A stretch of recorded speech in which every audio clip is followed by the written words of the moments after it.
Okay, so let us begin by looking at the types of sentences. Sentence types. Now, when we are talking about sentence types, we have two categories. When we are talking about sentence types, we have two categories. We have sentence types according to function and sentence types according to structure.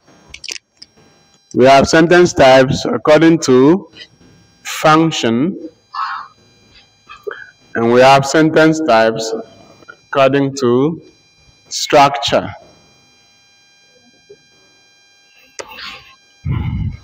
So, we'll begin with sentence types according to function. In sentence types according to function, we are looking at how a particular sentence functions in the language, what it does, the job of that sentence, the purpose of that sentence, the work of that sentence in the language. Sentences play, or sentences have functions in the language. So, depending on the function of the sentence, we classify the sentence. The sentence is classified based on their functions. So we have, for sentence types according to function, we have declarative sentence. We have the declarative sentence. You can call it statements.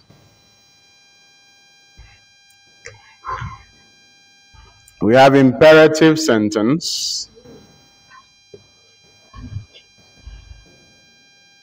We can call them commands.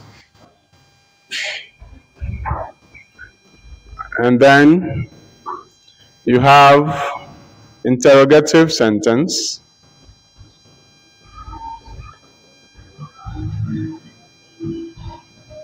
You can call them questions. And then you have exclamatory sentence.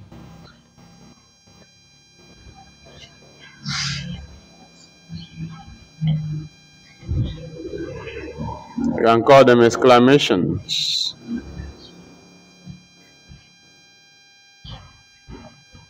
So those are the four sentence types according to function. We'll take number one, the first one, which is the declarative sentence. The declarative sentence makes a statement. It's a statement. That's why another name for it is statement. It makes a statement.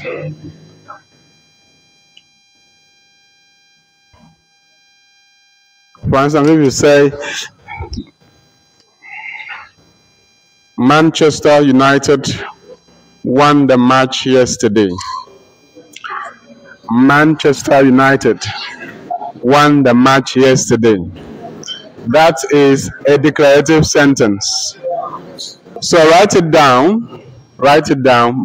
Manchester United won the match yesterday.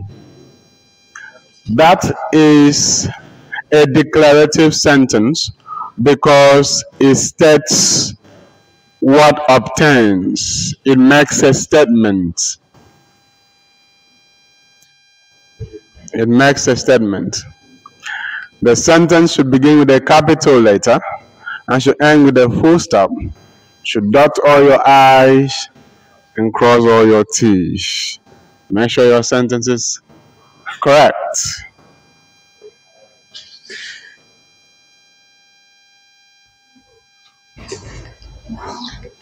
You can have another one. The guests ate rice and stew. during the ceremony. The guests ate rice and stew during the ceremony. The guests ate rice and stew during the ceremony. That's another declarative sentence. It's a statement. Okay? Then let us look at imperative sentence. Imperative sentence. So in exams, if they say which of these expressions is a declarative sentence, you should know which option to choose. Right? Or which of these options is an imperative sentence? You should know which option to choose. So imperative sentences are commands. Imperative sentences are commands. That means they give order. They give order. They ask you to do something. These sentences ask someone to do something. They give commands. They give commands. Examples. Go and shut the door. Go and shut the door. Go and shut the door.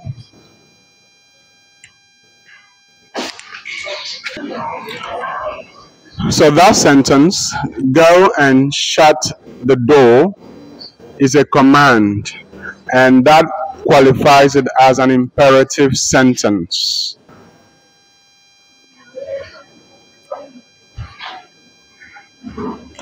Another example is, keep quiet and eat your food. Keep quiet and eat your food. Keep quiet and eat your food. Keep quiet and eat your food. That's for those who normally chatter while eating. But some of those people normally chatter while eating. All right, and the instruction is to ensure that the food does not go the wrong way. Okay. So what you notice in those two expressions is that they give commands, they give instruction, they ask you to do something. And then we have interrogative sentence. Interrogative sentence. Another name for them, for that type of sentence, is question, because it asks questions. It asks questions. Interrogative sentence asks questions. The interrogative sentence asks questions. For instance, we have some WH questions. We have WH questions. We have WH questions. Like, what is your name? What is your name? A WH question. WH questions. Like, what is your name? Where are you from? Remember that all questions must terminate with the question mark. Otherwise, it's not a question. Okay? So we are warning all those people who normally ask questions without the question mark. They write questions without the question mark. The grammar police will be going around to check those who write questions without the question mark. Okay?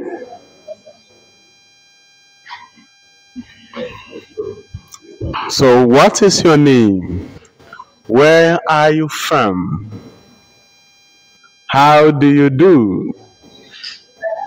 How do you do? No one is answering. How do you do? So when I say how do you do, you say, and how do you do? That's how you answer. How do you do? And how do you do? Okay? How do you do? And how do you do?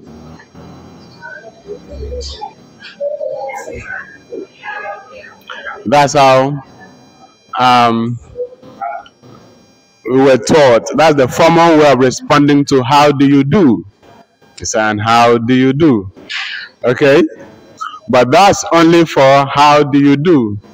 So because we don't want to whereby someone will ask you, what is your name? And you now say, and what is your name? Okay? But then again, if you're asked, what is your name?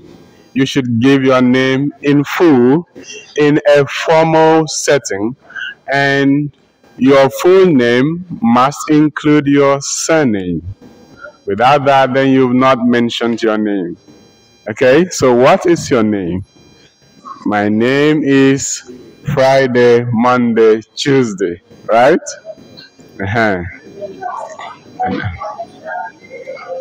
And not, what's your name? My name is Friday. Doesn't make sense. It has to be complete. Okay? Where are you from? How do you do? Where did you go? What do you do for a living? So those are WH questions. Those are WH questions, including how do you do? And you respond, and how do you do, sir? Okay?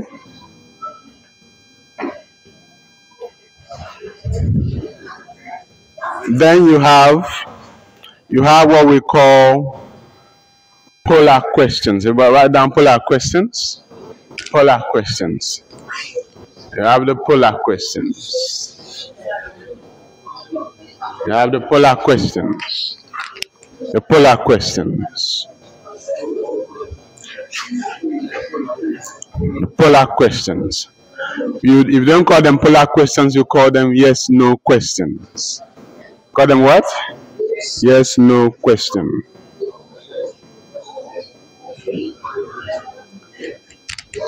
Yes/no questions.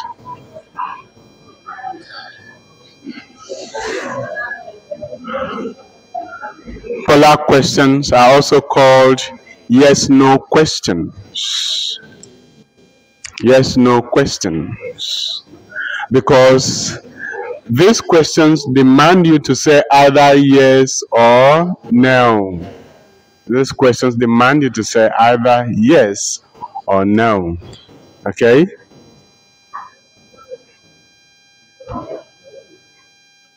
So if someone asks you, do you like beans and bread?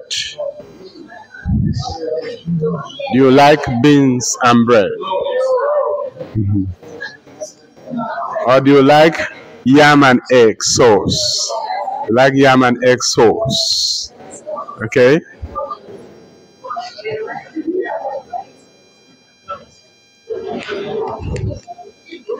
Yam and egg sauce. Do you like yam and egg sauce?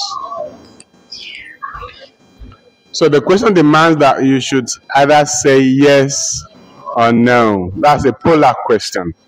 That's a polar question. A question that demands that you should either say yes or no is a polar question. Okay? So, but it's not only, it's a formal way to respond to the question. Some people just say yes and walk away. Some say no and walk away. That's not how it's done. Please, in a formal situation, if someone asks, do you like yam and egg sauce? You say, yes, I do. And this is how you write it. Yes, I do. Full stop. No, I don't. Not yes or no. Yes, no. Alright? Some will not even answer the question. They will say, what do you mean by that? As if they want to fight the person that asked them the question. Are you well at all? But I was only asking, do you like yam and egg sauce? So are you crazy? So the question should be that the question should be answered, yes, I do. No, I don't. Okay? Not even I do not. Because you have to contract the negative. You have to contract the negative. So that you don't have do not, but don't. Okay?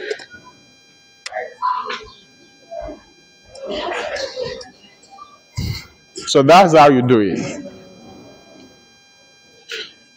Will you go home this weekend? Write that down and give me the answer, both in the yes and in the negative. Will you go home this weekend? Write it down.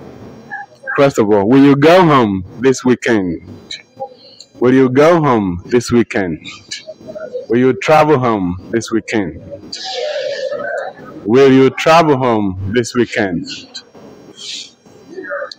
Like as if you miss home, you miss mom and dad and brothers and sisters. Will you travel home this weekend? Will you travel home this weekend? I have not seen any answer. There should be a comma after the no or yes. That's how you punctuate it. And there should be a full stop at the end. People are not careful. There's no comma here. And there's no full stop. There should be a comma after yes, and there should be a full stop at the end or at the end. There should be a comma after yes and no. And there should be a full stop at the end.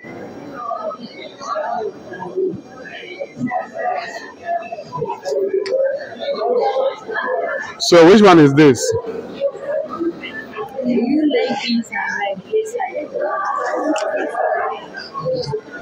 All right.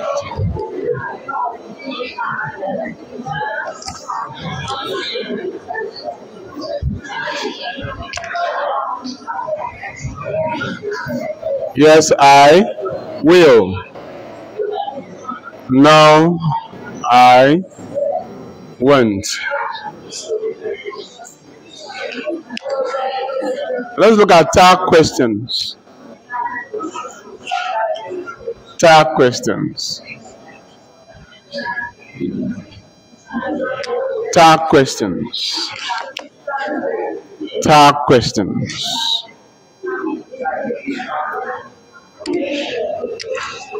Tag questions.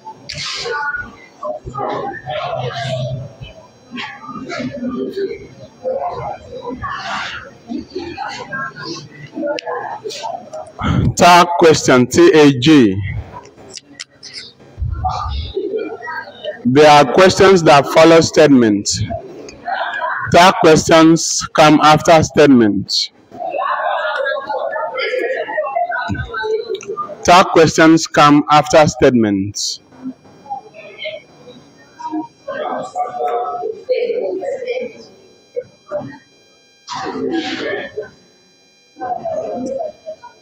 Tag questions come after statements. There are questions that follow statements. There are questions that follow statements.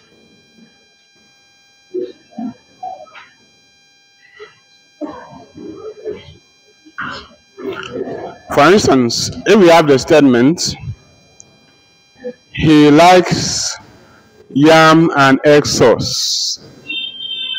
He likes yam and egg sauce.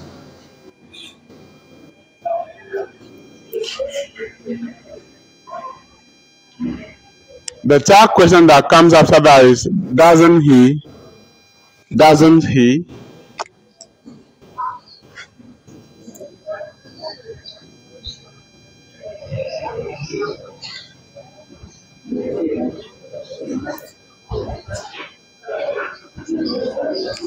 He likes yam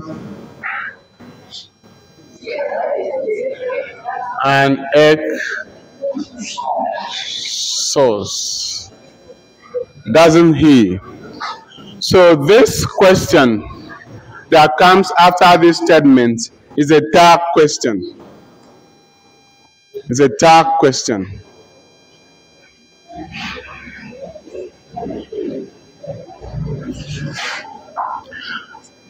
Check a second sentence. The building was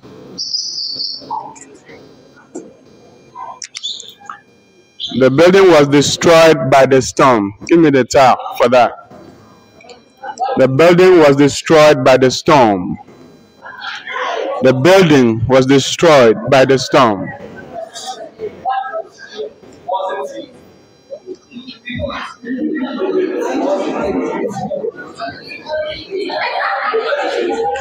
The building was destroyed by the storm.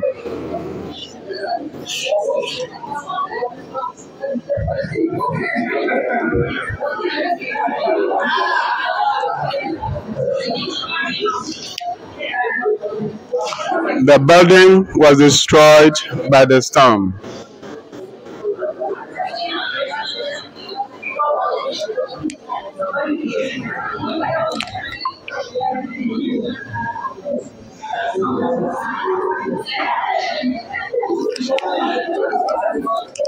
Wasn't it? Wasn't it?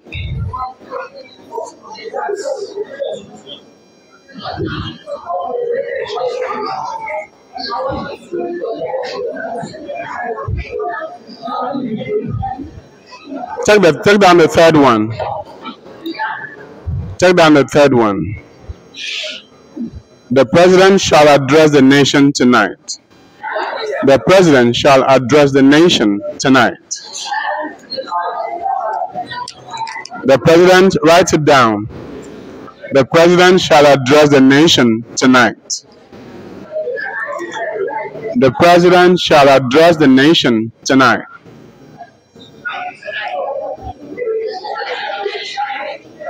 The president shall address the nation tonight. The person who knows should come and write on the board. The person who knows the answer should come and write on the board. If you know the answer, come to the board.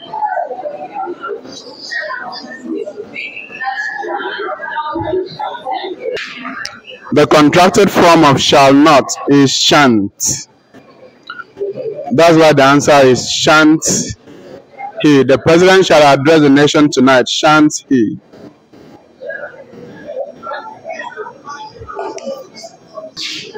So we can turn all tag questions into polar responses. We can turn all tag questions to polar responses. We can turn all tag questions into polar responses. Let us take the first expression. He likes yam and egg sauce, doesn't he? Yes, he does. No, he doesn't. Those are the polar responses. The third question is, doesn't he? The polar responses are, yes, he does. No, he doesn't. What was the second statement? What was the second statement? So it shouldn't be a choir. It should be one person speaking, so that I understand. What was the second sentence? The building was destroyed by the storm, wasn't it? Yes, it was. No, it wasn't. And then the third sentence. The president shall address the nation tonight.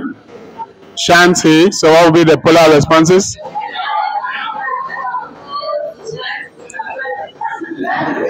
Yes, he shall. No, he shan't. Yes, he shall. No, he shan't. All right. Of course, we have rhetorical question. We have rhetorical question. We have rhetorical question. Rhetorical question.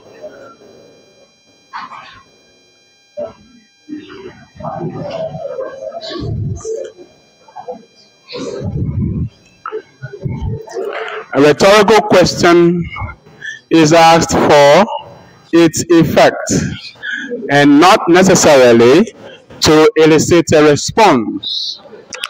A rhetorical question. A rhetorical question is a question that's asked for its effect and not necessarily to elicit a response. It is asked for its effect. It is asked for its effect and not necessarily to receive or to elicit a response. Not necessarily to elicit a response. That's a rhetorical question.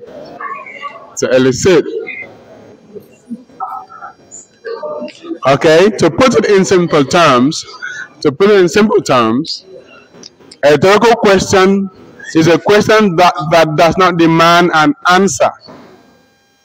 It's a question that does not demand an answer. We don't ask it because we need you to answer. Okay? We ask rhetorical questions not because we want you to give an answer. We ask it because we want you to feel the weight of the question. We want you to feel the effect of the question. We don't need an answer. So if they ask a type of question that does not need an answer, is called what? You say it's a rhetorical question. Okay? So for example, if someone says, why me? Oh God, why me? Oh Lord, why me? Why is this happening to me? Are you supposed to give an answer to the question? No, there's no need for answer. Okay? So the person, although you cannot even go to tell the person it is happening to you because you are a wicked person or because you don't follow the Lord. The answer to the question is because you don't follow the Lord. That's why these things are happening to you. Okay? Or you have not been paying your tithes. That's why the things is happening. Okay? The question does not need an answer. It's an existential question. Why me? Why me, Lord? Why is this happening to me? Why is life like this? There's no answer to such questions. Alright? There are no answer to such questions. Okay? There are existential questions that ask for you to feel the effect. Okay? For you to feel the effect of the questions. And not for an answer. So immediately you see a rhetorical question, you will know. Because it is existential in nature. Okay? So someone can come in and say, what is happening? Has everyone gone mad? There's no answer to such question. It's just to help you reflect. Think about your life. Okay? So that's a rhetorical question. It doesn't need an answer. It is asked for its effect. Then we move on and talk about, we have questions that come in statements form. So you don't need to add question mark to such questions. For instance, if I say, mention 5 cities that you have visited. Mention 5 cities that you have visited. There's no need for you to go and add question mark at the end of that expression. It's a question, but it's not a question. It doesn't demand you to add question mark. Otherwise, we will like mention the 5 cities that you have visited, which does not make any sense, you know. Mention 5 cities that you have visited, because you've added question mark to a statement that does not need a question mark. So, but if you add a question mark, that's how you read it. Mention 5 cities that you have visited. You understand? So it doesn't make sense. So it's a question, but it doesn't demand a question mark. So you take note of those things. And so let's look at interrogative sentence. Oh, let's look at exclamatory sentence. Exclamatory sentence. Exclamatory sentences express emotions. Exclamatory sentences express emotions. Exclamatory sentences express emotions. It could be of joy, it could be of surprise, it could be of excitement, it could be of fear or horror. but emotions. Okay, we have a wide range of emotions that could be expressed. Could be shock, could be surprise, could be fear, could be horror, it could be excitement, it could be dismay, it could be joy. And so, what marks an exclamatory sentence is the use of the exclamation sign. Use the exclamation sign to denote exclamatory sentence. And this is what we are talking about. This is what we are talking about. Exclamation sign.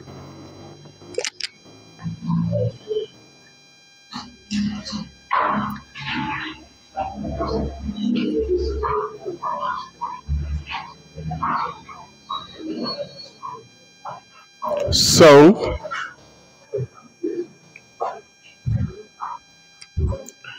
you can have expression like that's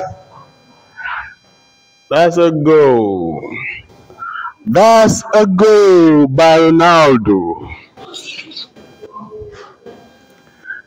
And Ronaldo scores again. So there has to be that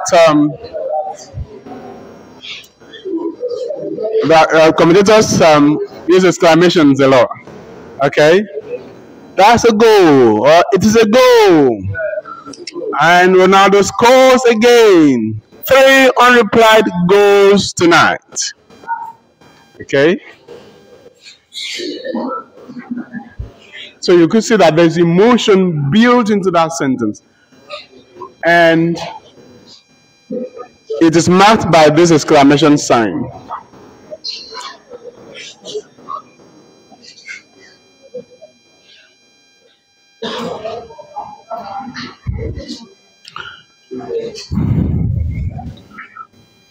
Oh my words.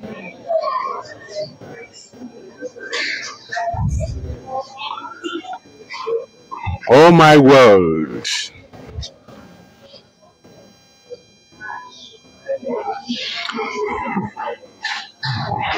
Oh my gosh.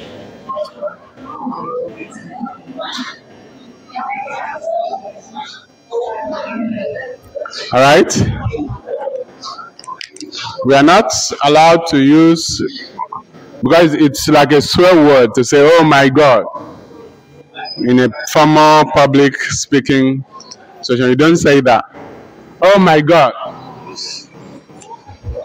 So that's why they've changed it to oh my words, oh my world, oh my gosh. Right? Now oh my God. It's not acceptable.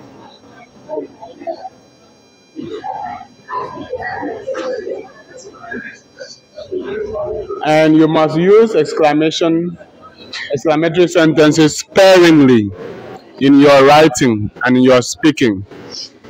You must use them sparingly. Maybe once is okay. You can't write in exclamation. And it must be only when the situation calls for it. It's only when the situation calls for you to use the exclamatory sentence, that's when you use it. Because they are full of emotion. So you don't want to write an essay that is full of exclamation. It raises the blood pressure of people reading their essay. Raises the blood pressure of people reading the essay. So you can use once, enough, twice at most. In situations that actually call for it, in the essay or in your speech.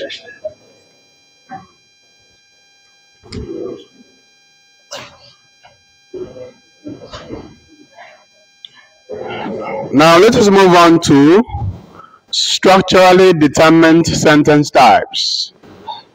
Structurally determined sentence types. That are sentence types according to structure. Sentence types according to structure.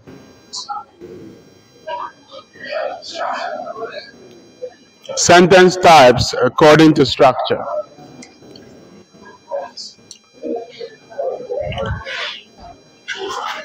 By sentence types according to structure, we refer to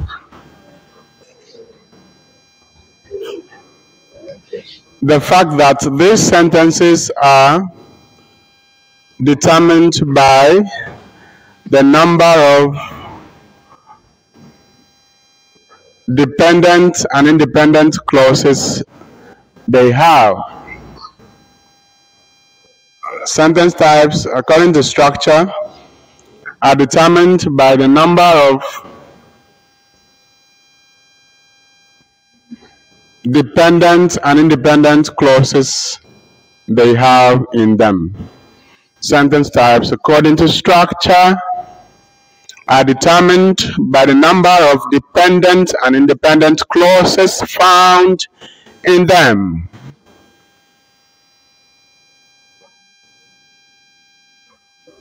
So it is different from sentence types according to function, which is based on what they do in the sentence. For sentence types according to structure, we determine them by the number of dependent and independent clauses found in them. The number of main clauses and the number of subordinate clauses found in these sentences determine the types. And so we have, for sentence types according to structure, the following types of sentences. We have the following types of sentences. We have one, the simple sentence. We have one, the simple sentence. The simple sentence. The simple sentence. Simple sentence. Then we have two, the complex sentence.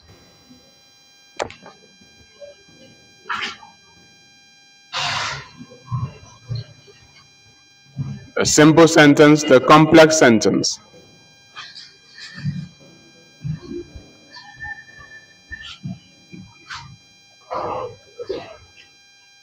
Simple sentence.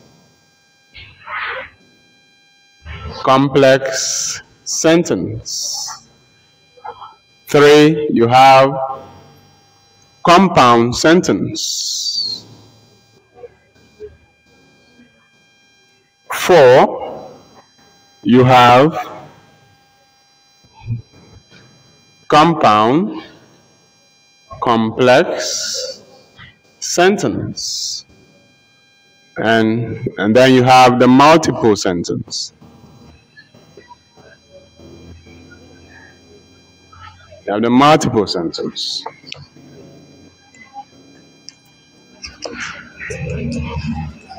So you have the simple sentence, the complex sentence, the compound sentence, the compound complex sentence, and the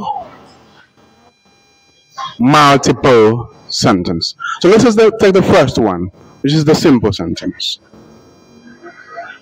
The first one, which is the simple sentence.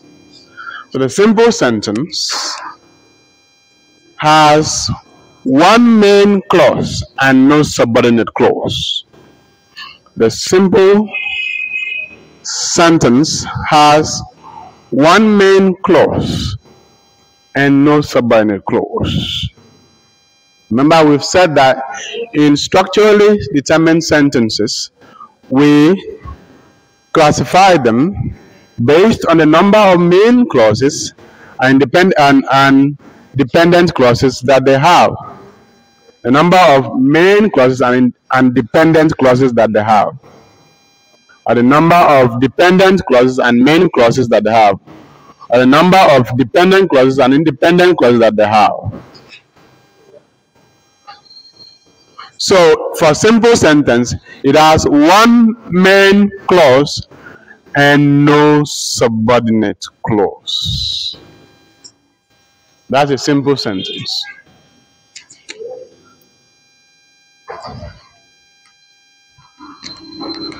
So you can have, as an example, the president visited Lagos State yesterday. The president visited Lagos State yesterday. That's a simple sentence. It has just one main clause and no subordinate clause. It has just one main clause and no subordinate clause. A main clause can stand alone in an expression. That's why we also call it independent clause. Can stand alone in an expression and make complete sense. But a subordinate clause or dependent clause cannot function alone in an expression. So a main clause is a fully fleshed sentence, just as we have here. It can be two words. It can be made up of just two words, like Jesus wept. This is a sentence and it's a main clause. Jesus wept. It can also be as long as this. It's a clause. Makes complete sense. That's a subject and predicate. Makes complete sense. So a main clause or an independent clause or an alpha clause is a complete sentence. Whereas a dependent clause cannot stand alone in an expression because it has to be dependent on the main clause. So, can someone make another statement that will pass for a simple sentence? Simple sentence. One main clause, no subordinate clause.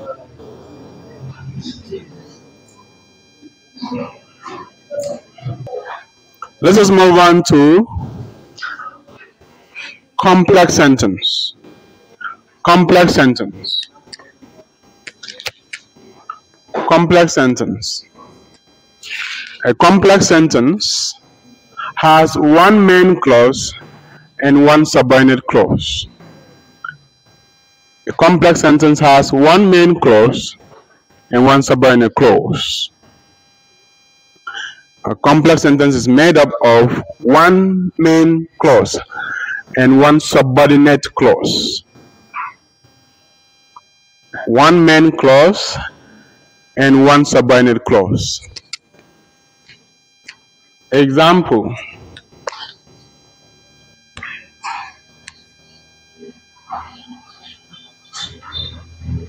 When we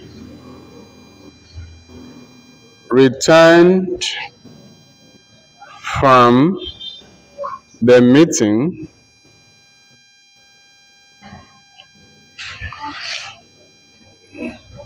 we saw a ghastly accident scene along the way.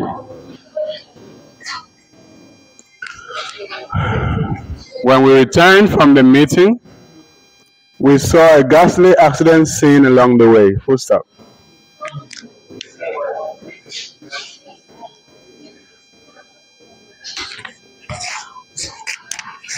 We returned from the meeting, we saw a ghastly accident scene along the way. So, this is a subordinate clause.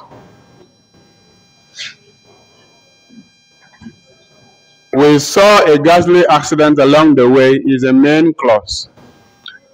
And so the sentence is made up of one main clause and one subordinate clause, and that makes it a complex sentence. That makes it a complex sentence.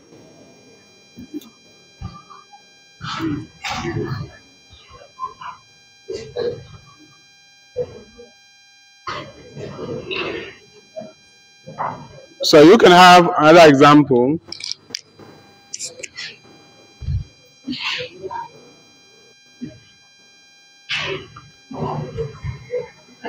Edith could not make it to school because he was ill. Edith could not make it to school because he was ill. Full stop. Edith could not make it to school because he was ill. Full stop. So I need someone to identify which one is the main clause and which one is the subordinate clause, so that we can determine that that is a complex sentence. Because in this one, we know that when we return from the meeting is the subordinate clause or the dependent clause, whereas we saw a ghastly accident along the way is the main clause. So, for the example that I've just given, which was the main clause and one the subordinate clause, someone should answer. Let's just talk about compound sentence. Compound sentence.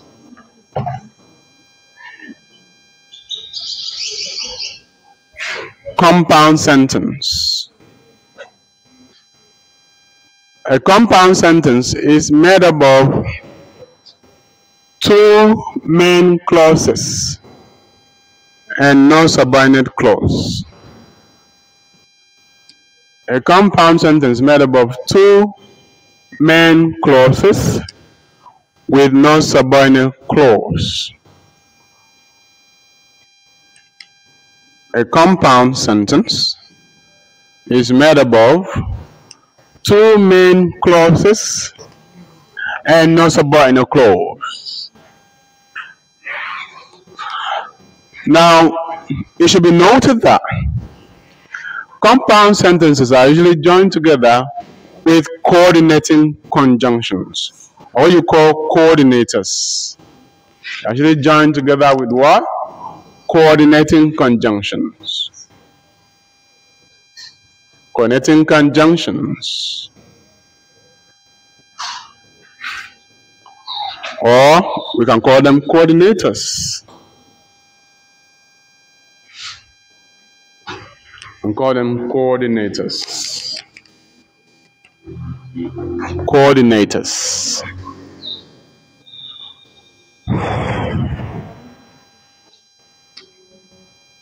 So, the coordinators that we have are and, but, or, yet.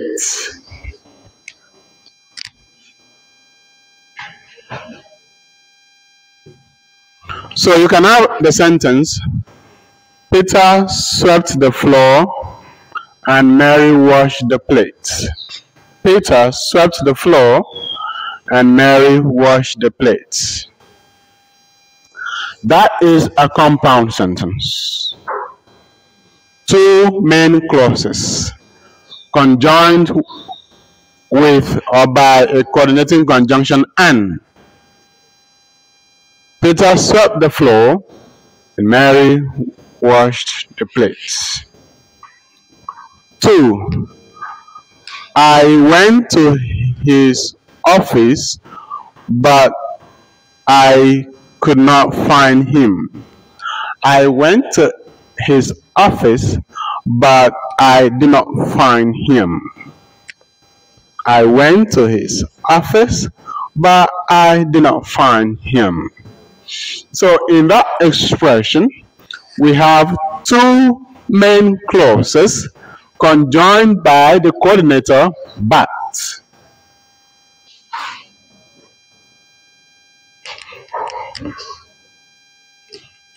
And that's a compound sentence because it's made up of two main clauses.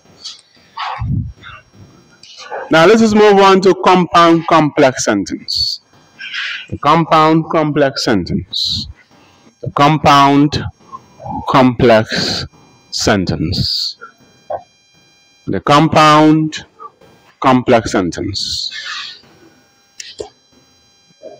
The compound complex sentence is made up of two main clauses and at least one subordinate clause. The compound complex sentence is made up of two main clauses and at least one subordinate clause, and at least a subordinate clause. Two main clauses and at least a subordinate clause. The compound complex sentence is made up of two main clauses.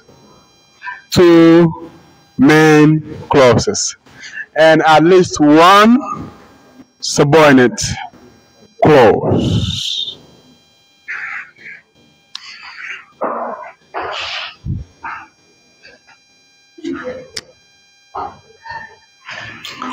Example.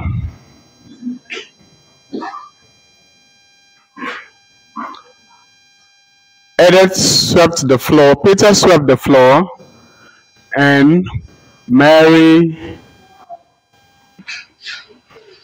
washed the plates before they left for school. Before they left for school. Peter swept the floor, Mary washed the plates before they left for school. Peter swept the floor and Mary washed the plates before they left for school. So in that expression, we have the first main clause, Peter swept the floor, and we have the second main clause, Mary washed the plates, and we have the subordinate clause, before they left for school.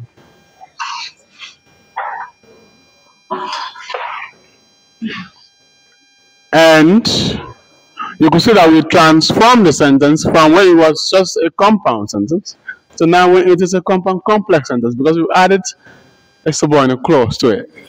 And so we can do that with the second sentence. And we can say, I went to his office, but I could not find him because he had traveled abroad.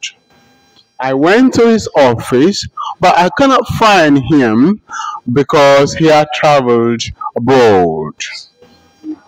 I went to his office, but I could not find him because he had traveled abroad. I went to his office, but I could not find him because he had traveled abroad.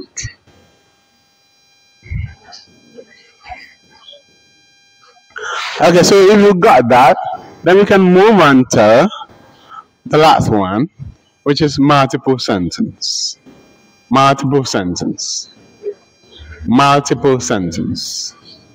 Multiple sentence.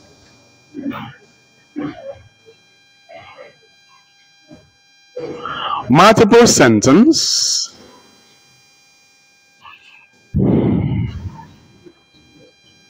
has three main clauses and no subordinate clause. A multiple sentence has three main clauses and no subordinate clause. A multiple sentence has three main clauses and no subordinate clause.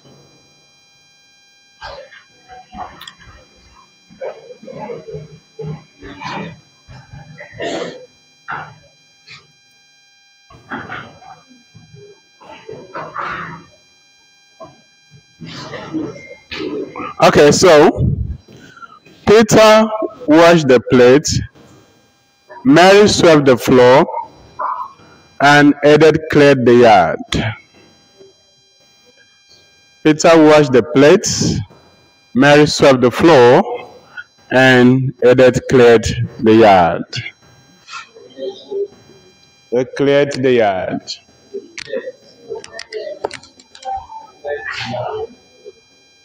cleared the yard.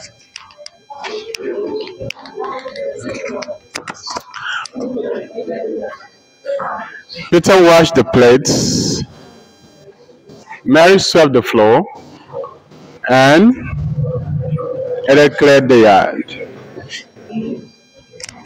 So, the classical example that's normally given for multiple sentences is he came, he saw, and he conquered. He came, he saw, he conquered.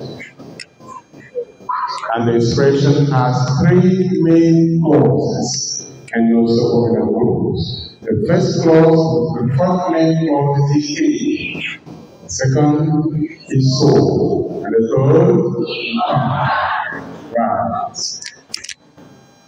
So we move on now to grammar and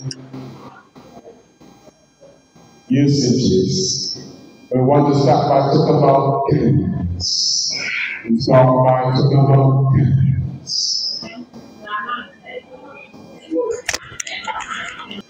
So under grammar and usage, we are going to talk about tense first of all.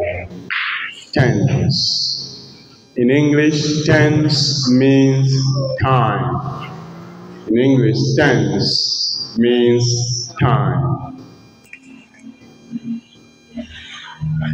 Tense means time. And time is very important in English because it reflects when an event occurs. In English, when you are speaking English, we need to know when an event occurs. Is it in the present? Is it in the past? Is it in the future? It indicates. And one of the grammatical mistakes commonly made by people is the mixing of tenses. So the mixing of tenses actually refers to the mixing of time, not being consistent with time of events. So you need to understand that because time relates to events that are usually realized in verbs. Tense is usually realized in what? Verbs. When we talk about tense, we're going to pay attention to verbs because verbs carry events, actions. Actions are events. Events occur in time.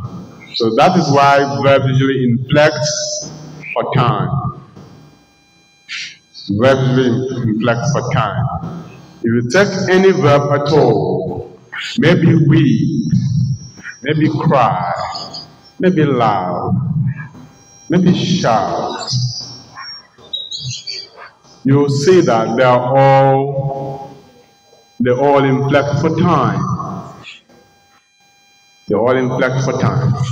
So when you are talking about the time, when you're talking about laughing, you must tell us when it happens. Did it happen in the past? In the present? Does it happen in the present? Does it happen in the future?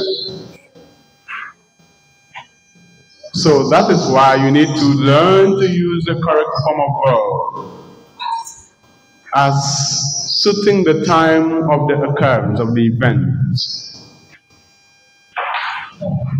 So if this is present, so you need to know when this has changed to past tense. It will be what? Wet. This is present. You need to know when this has changed to past tense, which is what? Right. This is love. This is love. You need to know when this has changed to past tense, which is what? Loved. Loved. Loved. Loved. I'll tell you why this at the end of the day. Loved. And this is present. You need to know when it has changed to past. This is what? Shouted. Shouted. Okay? Peter shouted yesterday. Okay?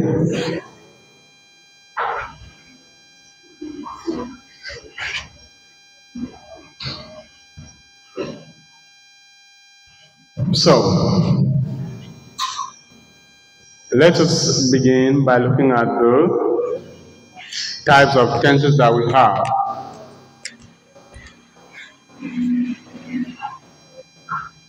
We have, in English, we have the present tense,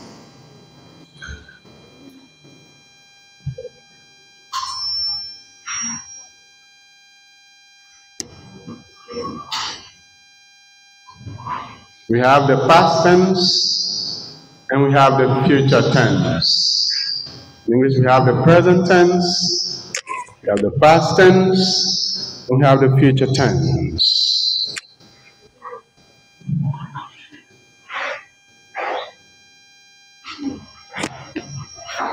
Let us begin with the present tense. Present tense. Present tense refers to the form the verb assumes when the action it describes occurs in the present time.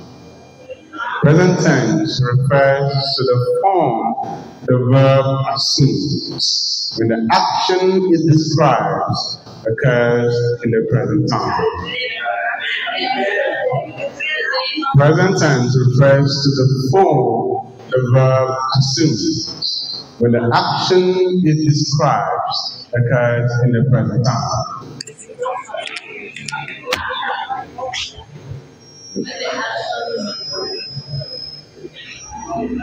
When the action it describes occurs in the present time. Present tense is the form the verb assumes when the action it describes occurs in the present time.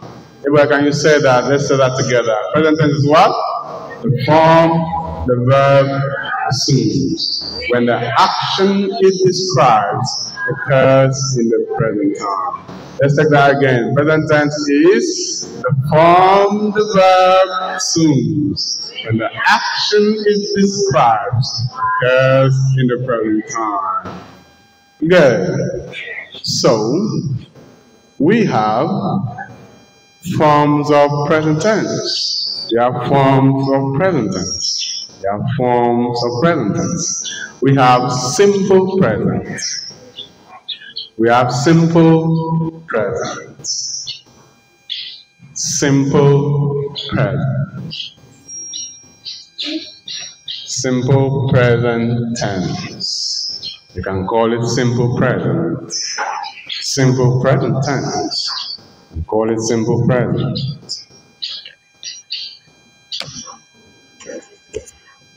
Simple present is used to describe one, an action that happens in the present time, and two,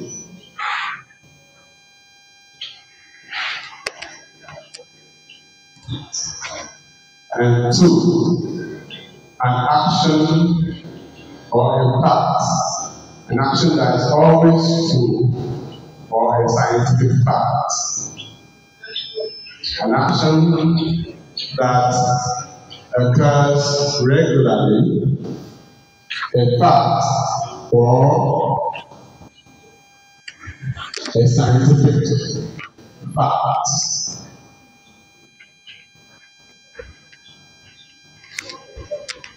Present tense describes one, an action that happens in the present time. Two,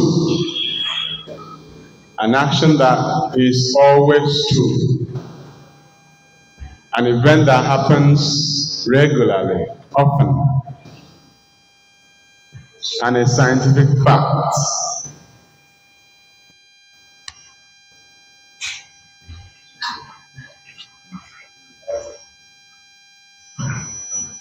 A good example is one. Peter loves football. Peter loves football. Peter loves football. That is the simple present tense. 2. Okun goes to church every Sunday. Okun goes to church every Sunday. Okun goes to church every Sunday. That is simple present tense. 3. Man is a political animal. Man is a political animal. Man is a political animal.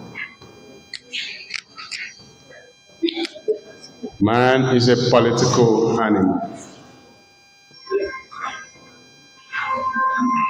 Another example, the earth revolves round the sun. The earth revolves round the sun. The earth revolves round the sun. The earth revolves round the sun.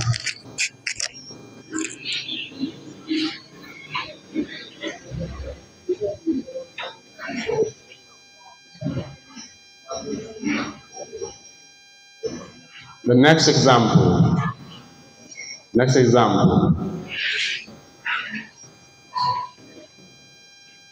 Obari Gomba teaches literature in the University of Port Harcourt.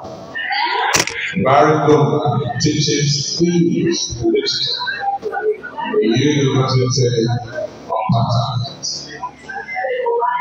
Obari Gomba teaches literature in the University of Port Harcourt. Obari Gomba teaches literature in the University of Port Harcourt. All these constitute simple present tense. Please underline the verbs for me in those sentences. Everyone, underline the verb for me in those sentences. Sentence 1 is what? The sentence is what?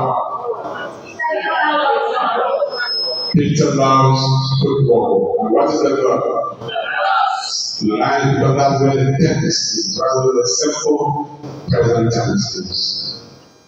The second sentence is what? Good girls to church every Sunday. What's the verb? Girls. Where's the girls? Girls. So you're aligning girls. But that's where the simple present is. The next sentence is what? Man is a political animal. He is correct. He is correct. These are wonderful students.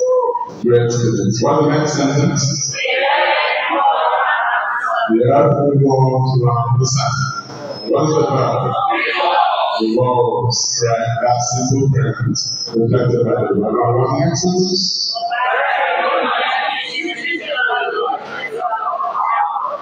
Obari Gomba teaches literature in the University of Port Harcourt. And what is the verb? Teaches. That's correct. Is that the last sentence? Yeah. That is where we bring our class to a close. Let's say it again next week. Have a blessed day.